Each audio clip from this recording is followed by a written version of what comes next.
Good morning guys! This is our 12th day kay Lalamove. So nakakuha na ako ng first booking from Taguig going to Pasay. So sabi mga dispenser. So naka-priority siya and occupied yung trunk tsaka yung back seat. So since naka-priority, didiretso ko na to and wala na rin namang gaano space. So, let's go! So yun guys, nakakuha na ako ng second booking from Makati going to Ugong Norte sa Robinsons Corporate something. So dalawang plastic lang siya ng frozen goods tapos naka-priority. Yun nga lang, ang payment mode niya is Lala Credit. Yan, dami ko ng Lala Credit. So far di pa ako nakakapag-cash out. Siguro almost 5k na yung nasa Lala Credit ko. Laging failed eh. So nakapag-try na ako mag-KYC. Di ko alam anong nangyayari. I-figure out ko pa soon kasi sobrang dami ko ng Lalamove credit.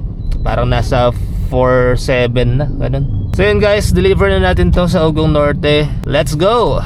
Ayun guys, nakakuha na ako ng third booking dito sa San Juan going to Makati na naman.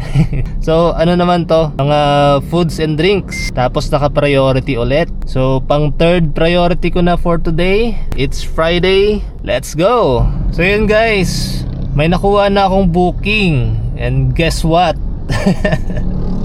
Ang booking ko from Makati to Antipolo, dalawang booking na regular. So naka-double book tayo ngayon, parehas pa Antipolo. Though regular sila, at least sabay, double book.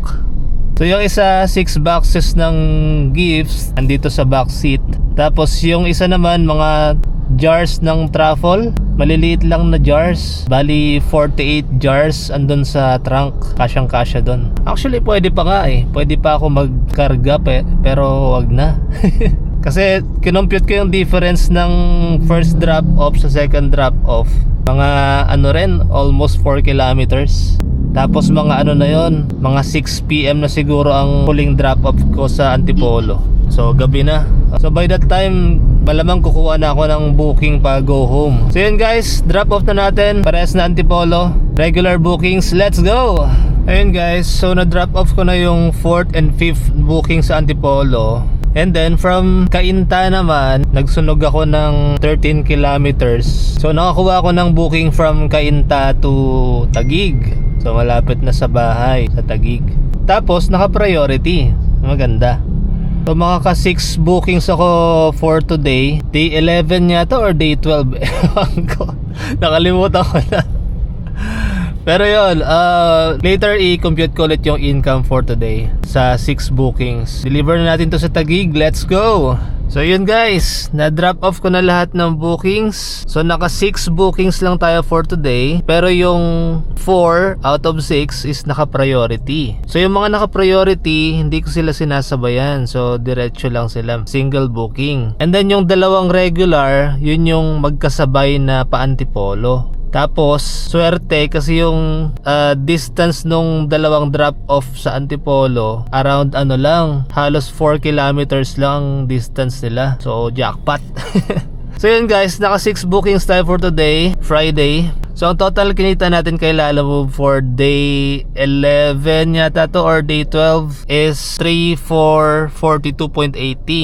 So buwas na dito yung commission ni Lalamove. Tapos, meron tayong tip na 74 pesos. So total kinita natin 3,516.8 paldo. Pero hindi pa dyan tapos. So i-less natin yung gas na 791.30.